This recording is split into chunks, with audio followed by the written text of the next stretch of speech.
ഇങ്ങനെ ഒരാൾ ജനപ്രതിനിധിയായി തുടരണോ എന്ന് കേരളം ചോദിച്ചു തുടങ്ങിയിട്ട് ദിവസങ്ങളായി. മുഖ്യമന്ത്രിക്ക് പരാതി നൽകിയ പെൺകുട്ടിയുടെ പേരും മുഖവും പുറത്തുവിട്ട് ആൾക്കൂട്ടാക്രമണത്തിന് ആഹ്വാനം നൽകി അയാൾ ഓടിത്തുടങ്ങിയിട്ട് ഇന്നേക്ക് 6-ാം ദിനമാണ്. രാഹുൽ മാങ്കൂട്ടം അയാൾക്ക് വേണ്ടി പ്രവർത്തിക്കുന്ന ഖദറിട്ട പദവിയുള്ളവരും പദവി ലക്ഷ്യമിട്ടവരും താരങ്ങളുമൊക്കെ സാധാരണ മനുഷ്യരുടെ മുന്നിലേക്ക് തെളിഞ്ഞു വന്നിട്ടുണ്ട്.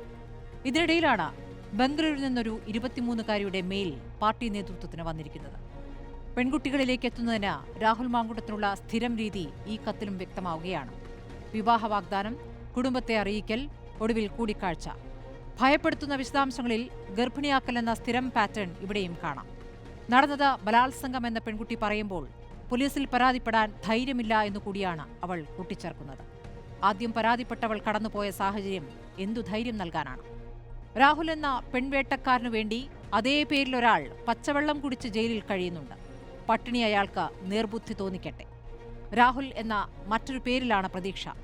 രാഹുൽ മാങ്കൂട്ടം ജനപ്രതിനിധിയായിപ്പോലും ഈ പാർട്ടിയിൽ വേണ്ട എന്ന ഉറച്ച തീരുമാനം രാഹുൽ ഗാന്ധിയിൽ നിന്ന് ഉണ്ടാകുമോ? സ്ഥിരം കുറ്റവാളിയോ എന്നതാണ് ചോദ്യം.